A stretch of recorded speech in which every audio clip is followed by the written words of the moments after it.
Baik, kita akan persiapkan hati kita untuk menerima firman Tuhan. Kalau kita semua senang dengan sebuah judul khotbah, saya mau sampaikan dengan tema mata yang baik, penglihatan yang tajam atau visi yang jelas. Matius pasal 6 ayat 22 sampai 23. Mata adalah pelita tubuh. Jika matamu baik, teranglah seluruh tubuhmu. Jika matamu jahat, gelaplah seluruh tubuhmu. Jadi, jika terang yang ada padamu gelap, betapa gelapnya kegelapan itu. Mata ada pelita tubuh. Jika mata kita baik, maka pribadi kita baik, benar, dan bijaksana.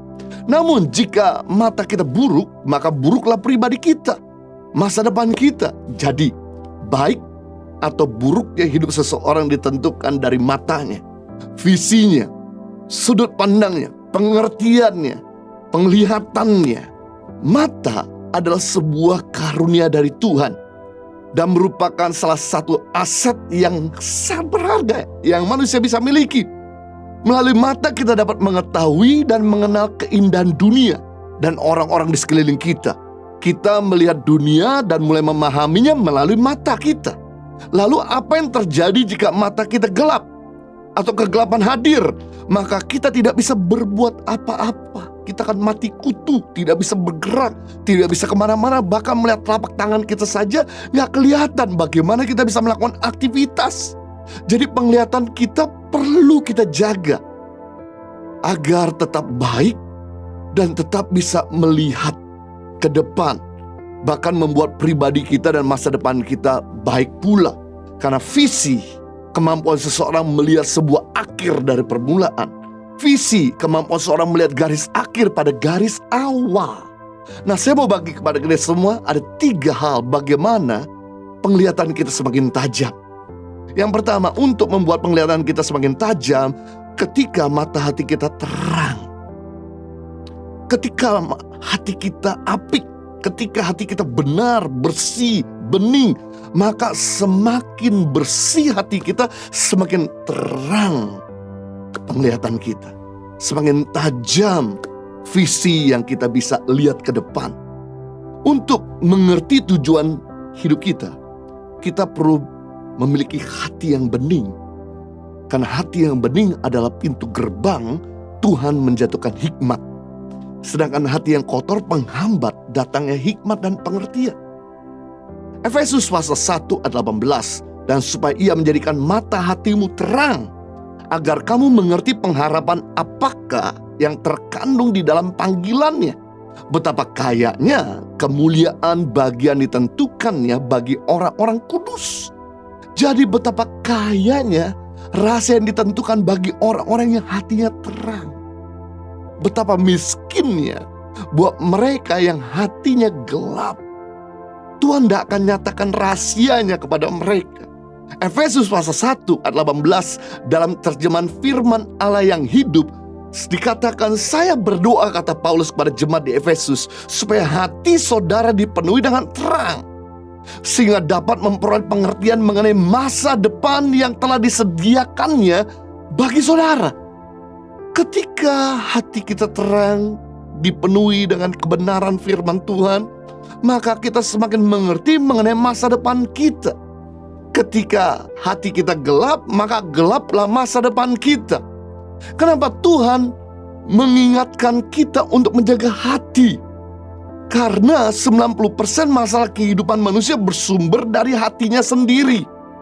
Musuh terbesar dalam hidup ini bukan orang yang ada di luar, bukan orang yang ada di depan, bukan orang yang ada di sebelah kita, tapi musuh terbesar dalam hidup ini adalah di dalam diri kita sendiri. Persoalan terbesar, terbanyak yang terjadi dalam kehidupan kita disebabkan karena kita tidak menjaga hati. Dari mana lahirnya pertikaian, sengketa, keributan? Karena ketidakmampuan seseorang menjaga hati. Berarti dengan kita menjaga hati dalam segala kewaspadaan, maka persoalan dan keributan bisa kita redam. Dan kita bisa hidup bersama dalam damai sejahtera. Saya tidak bisa bayangkan jika Yusuf masih menyimpan pahit dengan kakak-kakaknya, maka begitu dia jadi pemimpin Mesir, begitu dia punya power, maka dia akan membantai kakak-kakaknya. Tetapi karena hatinya sudah mengampuni, maka begitu kakak-kakaknya dalam keadaan kesusahan, dalam keadaan kelaparan, Yusuf kasih mereka makan. Yusuf pelihara mereka. Wow, saya nggak bisa bayangkan jika Daud masih menyimpan sakit hati sama Saul. Begitu dia jadi pemimpin Israel, dia punya power, maka dia akan membunuh keturunan keluarga Saul. Tetapi karena hatinya sudah bersih, maka begitu keluarga Saul sudah tersingkirkan, tidak lagi menjabat garis keturunan kerajaan, maka Daud memelihara mereka dan keturunan Raja Saul. Wow, luar biasa mulia. Jika hati Anda tidak benar, maka begitu Anda punya power, Anda akan jadi monster. Anda akan seperti Hitler. Hitler itu sakit hati sama orang Yahudi. Karena dia punya ayah orang Yahudi yang suka pukulin mamanya orang Jerman. Ditambah lagi Hitler punya guru orang Yahudi yang suka pukulin dia. Suatu kali dia bernasar, kalau nanti saya udah punya power, saya udah besar, saya udah punya kekuasaan, maka saya akan membantai kalian semua orang-orang Yahudi. Dan benar, begitu dia punya kekuasaan, Hitler membunuh lebih daripada 6 juta orang Yahudi di Eropa.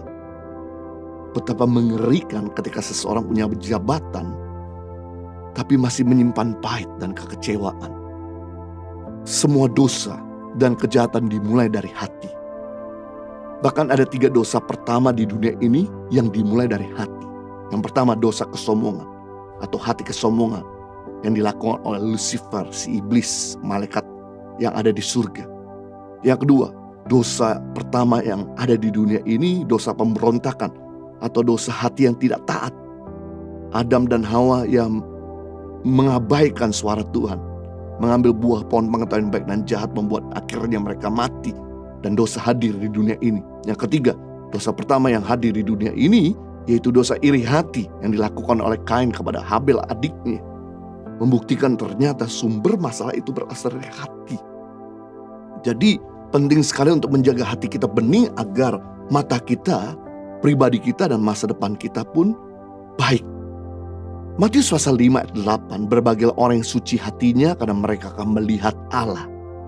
Kata berbahagia di dalam bahasa Yunani atau dalam bahasa asli artinya makarios, yang artinya kesenangan, ketenangan, keuntungan, kebahagiaan yang begitu besar. Kebahagiaan dimiliki para petinggi-petinggi. Jadi kalau kita mau bahagia, yang kita perlu lakukan adalah kita perlu memiliki hati yang suci. Jadi kebahagiaan tidak didapatkan dari paras elok seseorang, harta yang berlimpah-limpah, jabatan tinggi, atau follower yang banyak. Tetapi kemampuan seseorang menjaga hati atau memiliki hati yang suci, maka kebahagiaan akan memerintah di dalam hati orang tersebut. Kebahagiaan tidak bisa dicuri oleh apapun dan oleh siapapun, kecuali hadirnya dosa, hadir noda di hati kita. Selama hati kita suci, maka kebahagiaan akan selalu memerintah di hati kita. Suci hati artinya tidak ada tuan lain di hati kita selain Tuhan. Kesetiaannya tidak bercabang, tidak ada kepentingan atau agenda pribadi, tidak ada niat jahat. Itulah suci hati.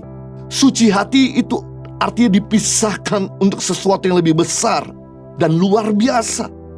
Tuhan memisahkan bukan karena tidak boleh bergaul dengan orang-orang dunia ini, tetapi karena kita akan dipakai untuk pekerjaan yang mulia. Maka dia pisahkan kita untuk sesuatu yang lebih besar. Biasanya perabotan mulia atau barang berharga lebih mendapat tempat khusus daripada perabotan yang kurang mulia. Seperti barang-barang branded atau barang-barang berharga dipisahkan di tempat yang khusus, bukan tempat sembarangan. Orang yang hatinya suci pasti ia akan dipercayakan perkara-perkara besar sama Tuhan. Dia punya visi besar, dia punya masa depan yang besar. Orang yang suci hati, ia akan bersuka cita dengan orang yang bersuka cita, dan dia akan berduka cita dengan orang yang berduka cita. Sedangkan orang yang hatinya haram, ia bersuka cita dengan orang yang berduka cita, dan ia berduka cita dengan orang yang bersuka cita. Bagaimana dengan hati Anda? Apakah Anda senang ketika lihat orang diberkati dan dipromosikan lebih maju dari Anda? Atau hati Anda justru berduka ketika lihat mereka maju?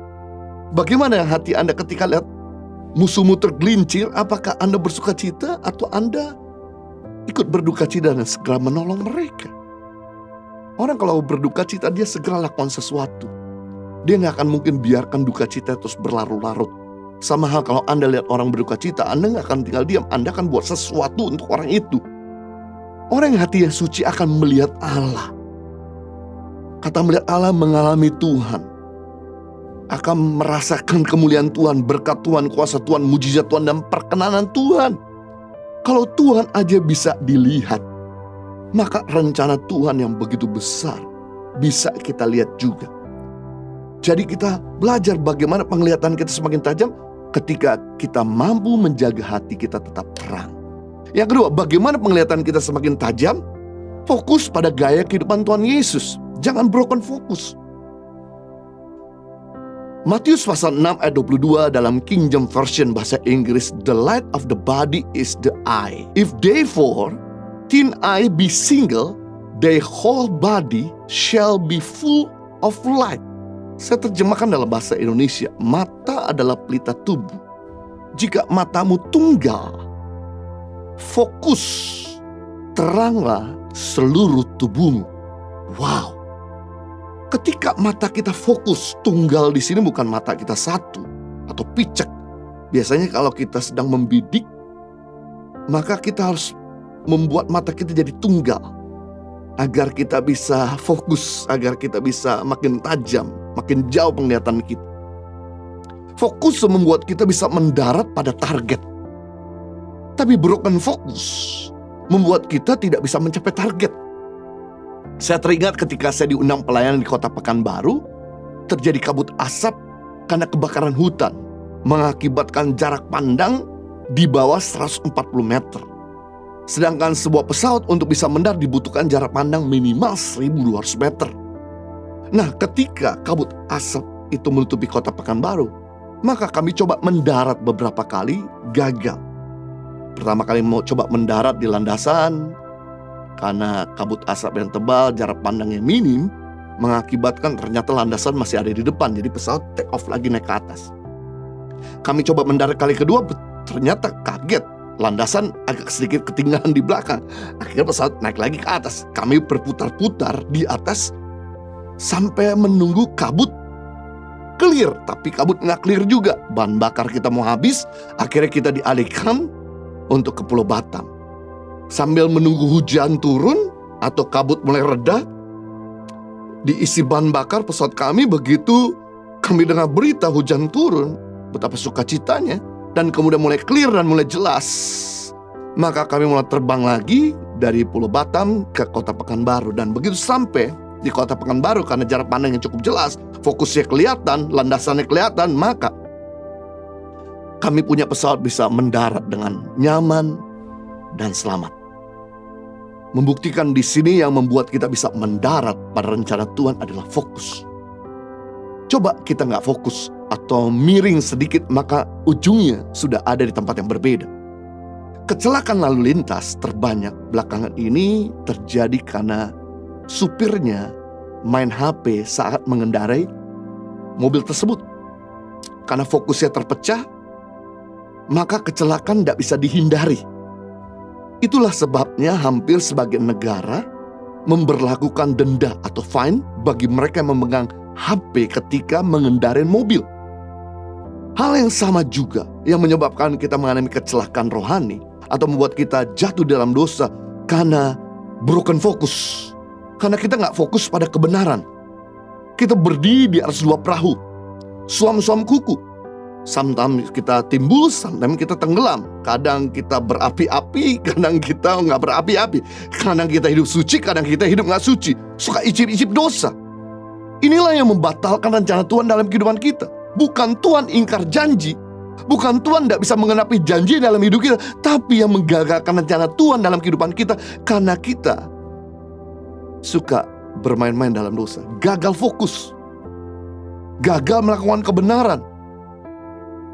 Hidup ini sudah susah, tolong jangan ditambah susah karena perbuatan bodoh kita. Makanya biarlah kita punya mata tunggal, tidak lirik ke kanan ke kiri. Saya senang sekali kuda itu kasih kacamata di kiri dan di kanannya, supaya bisa fokus ke depan.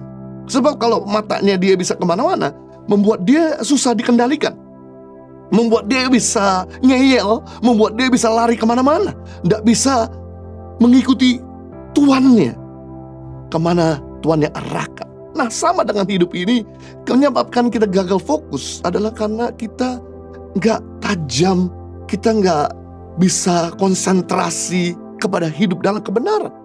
Mendua hati membuat kita bisa gagal pada rencana Tuhan yang sempurna.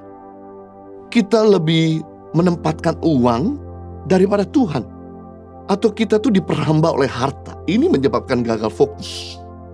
Bahkan orang itu meninggalkan imannya kandas bukan karena problem. Problem justru membuat kadang-kadang iman kita makin bangkit, membuat kita punya semangat makin menjadi-jadi, tapi justru membuat kita kandas dalam iman atau membuat kita jauh dari Tuhan karena kita menempatkan harta lebih daripada Tuhan. Kita mendua hati. Sampai kalau kita melupakan prioritas utama kita, ini berbahaya. Kalau uang jadi tuan, dia akan jadi tuan yang bengis dan jahat. Tapi uang kalau jadi hamba, dia akan jadi hamba yang baik dan setia. Jangan pernah kita cinta uang, karena uang gak pernah cinta kita. Ngapain kita mencintai yang gak pernah cinta kita? Itu namanya bertepuk sebelah tangan. Sakit tahu? Wah, gak nyaman banget kalau seandainya kita mengasihi seseorang tapi orang itu gak mengasihi kita. Makanya kita harus cinta Tuhan lebih daripada uang, karena Tuhan cinta sama kita lebih daripada siapapun.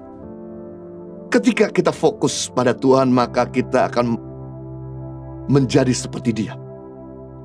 Ini adalah goal kekristenan, menjadi sempurna seperti Kristus. Goal kekristenan itu bukan menjadi kaya, bukan menjadi sukses, bukan menjadi popularitas, tapi goal kekristenan itu menjadi dewasa seperti Kristus. Tidak mudah, tapi kalau Anda mau, pasti Tuhan akan memberikan kemampuan. Ibrani pasal 12 ayat 3, ingatlah selalu akan Dia, selalu ingatlah akan Yesus yang tekun menanggung bantahan sehebat itu terhadap dirinya dari pihak orang-orang berdosa, supaya jangan kau menjadi lemah dan putus asa. Kalau kita mau selalu kuat dan tidak putus asa dalam hidup ini, kita harus selalu ingat akan perbuatan Yesus. Kitab Ibrani meminta kita atau mengingatkan kita akan perbuatan Yesus. Bukan pada waktu melakukan mujizat kesembuhannya saja, tapi pada waktu Dia menanggung bantahan sehebat itu terhadap dirinya dari pihak orang-orang berdosa. Bukan dari pihak-pihak orang-orang adil, bukan dari pihak orang-orang yang baik, tapi dari pihak orang-orang yang kejam dan jahat. Dia dipukul tidak balas dengan pukulan, dia direndahkan, dia dihina, dia dimaki, dia dianiaya, dia ditombak, dia disalibkan. Tidak ada perkataan kutuk, melainkan perkataan pengampunan dan berkat untuk mereka semua. Yang menjadi pertanyaan, kenapa Yesus bisa mengampuni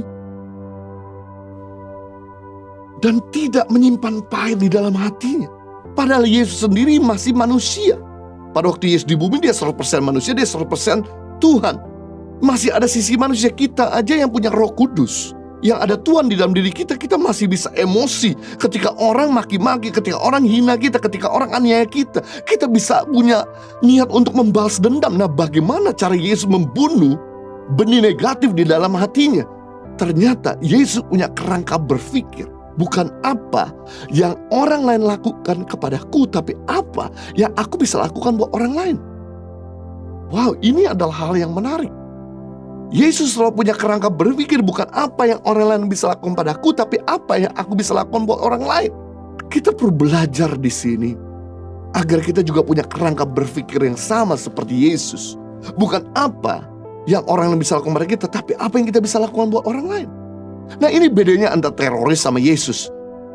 Teroris selalu mengorbankan banyak orang demi kepentingan tercapai, mengorbankan orang demi visinya tercapai, mengorbankan orang lain demi keinginan tercapai. Sedangkan Yesus selalu berpikir, bagaimana saya mengorbankan diri saya demi kepentingan orang lain tercapai.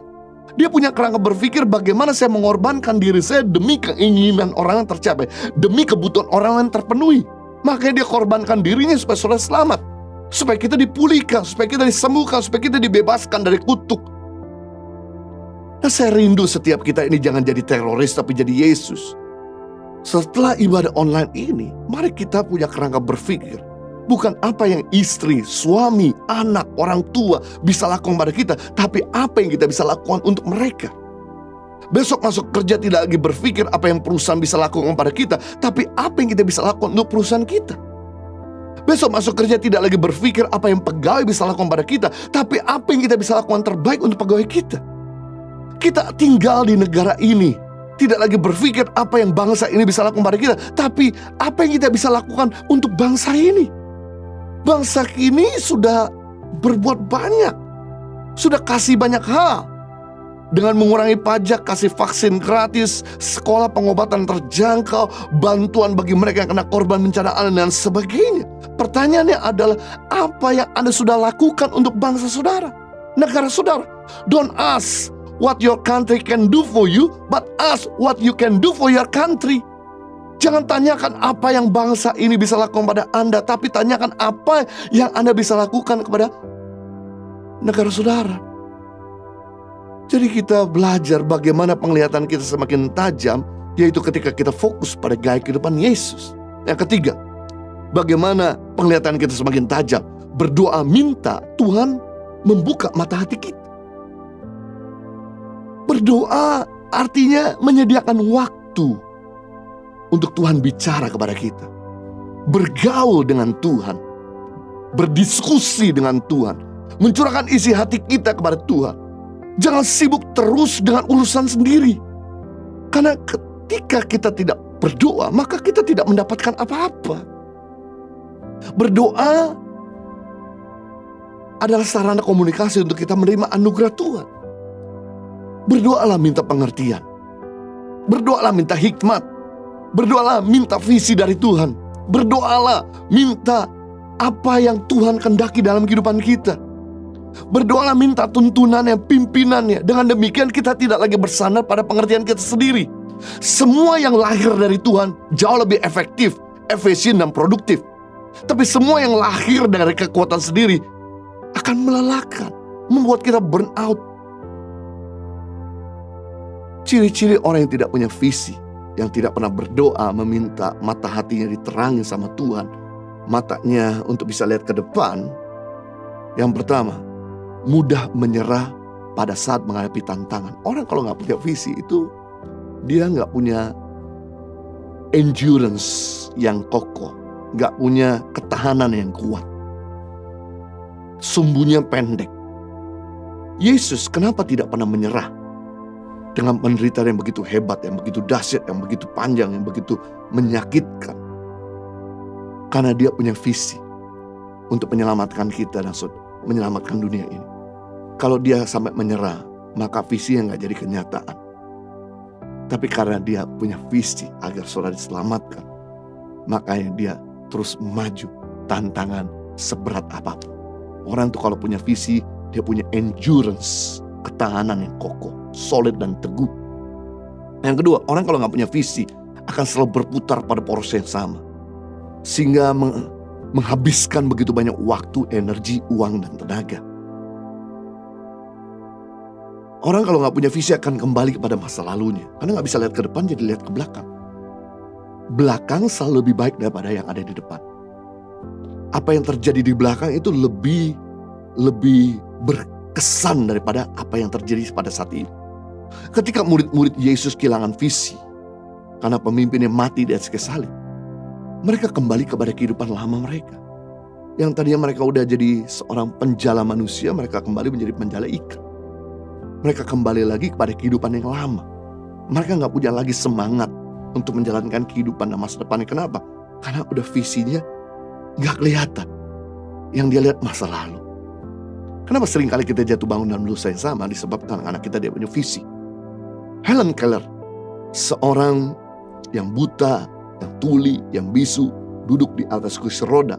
Dan dia adalah seorang yang memperjuangkan hak-hak disability. Jadi kalau sekarang ini ada lift khusus untuk orang cacat, tempat parkir khusus orang cacat, atau toilet khusus untuk orang cacat, itu karena perjuangan Helen Keller. Helen Keller berkata, kalau ada orang yang lebih buruk daripada orang buta adalah orang yang bisa melihat tapi nggak punya visi. Mengerikan. Orang bisa lihat tapi nggak punya tujuan hidup. Mas Monroe berkata, orang yang paling miskin di dunia ini adalah orang yang tidak punya mimpi.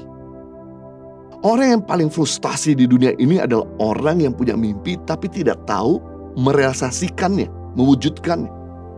Betapa menyedihkan, punya mata tapi tidak punya visi. Hidup tapi nggak punya tujuan. Kabar baik, ketika kita menjadikan Tuhan itu sahabat dalam kehidupan kita, maka Dia akan mengekspos rencananya dalam kehidupan kita. Karena amat sulit bagi seorang sahabat untuk menjaga rahasianya kepada kita. Dia pasti akan share. Dan amat sulit bagi kita untuk menyembunyikan rahasia atau sesuatu kepada sahabat kita. Pasti kita akan expose kepada sahabat kita. Nah, ketika kita menjadikan Tuhan sahabat atau Tuhan menjadi sahabat kita, maka amat sulit bagi Tuhan untuk menyembunyikan rahasia untuk kita. Dia pasti akan menyatakan rencananya untuk kita. Dia pasti akan menyingkapkan rahasianya untuk kita. Seperti halnya Yusuf. Selama dia bergaul sama Tuhan, Tuhan menyatakan mimpinya di usia yang begitu muda, 17 tahun. Bahwa ke depan kamu akan jadi pemimpin atas bangsa Israel. Di mana kamu akan menyelamatkan keluarganya. Justru itu didapatkan ketika dia bergaul sama Tuhan. Sama ketika Daud bergaul sama Tuhan. Daud dapat visi bahwa dia akan jadi pemimpin atas bangsa Israel. Membuktikan bahwa orang yang bergaul sama Tuhan pasti dia punya tujuan. Pasti dia punya visi. Pasti dia punya pengharapan. Nah, saya teringat ketika tanah Israel tidak turun hujan 3,5 tahun lamanya. Dan setelah Elia melakukan mujizat dengan menurunkan api dari surga dan mengalahkan 450 nabi-nabi Baal. Di dalam 1 Raja-Raja pasal 18 ayat 42 sampai 45, Elia kemudian naik ke Gunung Karmel. Setelah tanah Israel tidak ada hujan 3,5 tahun. Lalu ia membungkukkan ke tanah dengan muka di antara kedua lututnya. Setelah itu ia berkata kepada bujangnya, naiklah ke atas, lihatlah ke arah laut. Bujang itu naik ke atas dan ia melihat dan berkata, tidak ada apa-apa.